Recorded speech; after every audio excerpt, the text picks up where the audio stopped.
Bismillahirrahmanirrahim. Assalamualaikum warahmatullahi wabarakatuh. Anak-anak, alhamdulillah hari ini bertemu lagi dengan Bu Guru Dwi ya. Nah, bagaimana kabar kalian di rumah?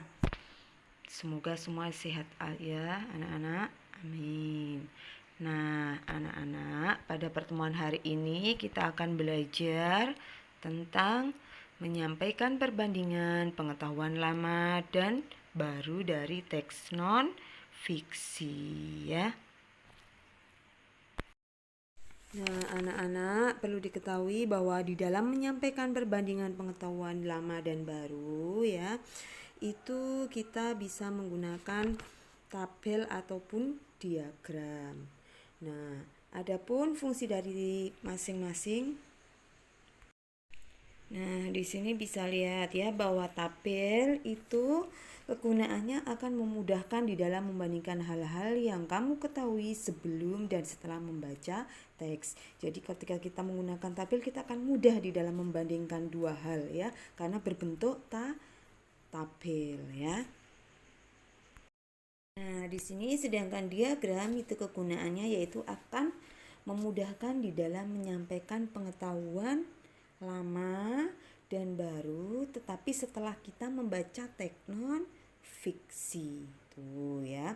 Jadi kegunaan dari diagram tersebut adalah memudahkan di dalam penyampaiannya ya, dalam penyampaian baik itu pengetahuan lama dan baru setelah kita membaca teks non fiksi. Nah, anak-anak sekarang kalian bisa buka yaitu di sini adalah pada halaman 103 ya. Di situ ada sebuah teks cerita Kak Inu Febriana si penulis bayangan. Kak Inu Febriana merupakan seorang penulis bayangan. Penulis bayangan adalah penulis yang nama baiknya dicantumkan meskipun menulis suatu buku. Saat menulis, Kak Inu berprinsip ia harus menguasai topik buku yang ia tulis. Kak Inu sukses menulis sebagai buku yang banyak dijual di mana-mana. Kak Inu mengaku demi mendapatkan hasil yang bagus atas setiap karyanya, ia tidak menerima semua pesanan penulisan buku. Ia selalu memilih pesanan jenis dan isi buku yang ia terima untuk ditulis. Kalau Kak Inu merasa tidak memiliki pengetahuan dan kemampuan menulis buku sesuai pesanan pelanggannya, Kak Inu tidak akan menerima pesanan tersebut. Ia juga mempertimbangkan manfaat dan pengaruh dari setiap buku yang ditulisnya kepada generasi muda Indonesia. Kak Inu bercerita bahwa ia bisa menulis karena belajar sendiri. Kebetulan ia hobi membaca buku sejak kecil, sehingga mudah mendapatkan ide setiap ingin menulis. Kak Inu membaca hampir semua buku dengan beragam topiknya.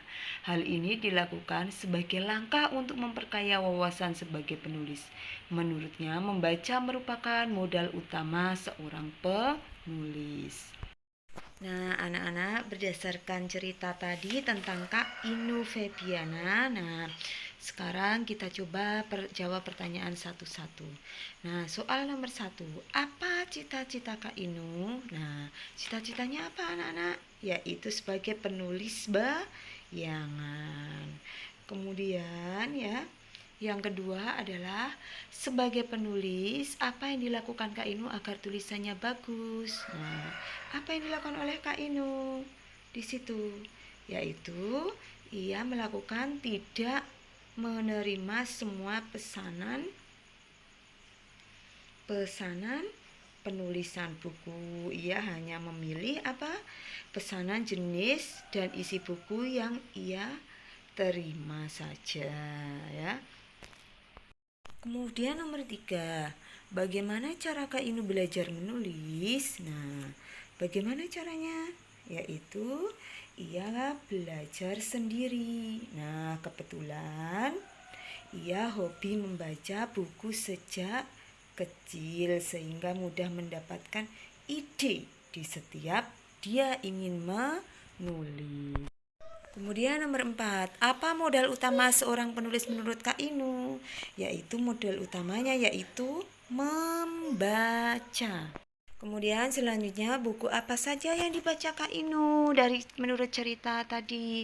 Nah, buku yang dibaca oleh Kak Inu yaitu hampir semua buku dengan beragam topiknya ya.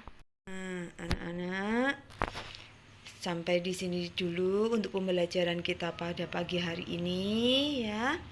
Bagi yang sudah mendengarkan penjelasan dari Bu Guru, bisa absenkan diri pada menu forum Google Classroom Bahasa Indonesia. Oke, cukup sekian dari Bu Guru. Wassalamualaikum warahmatullahi wabarakatuh.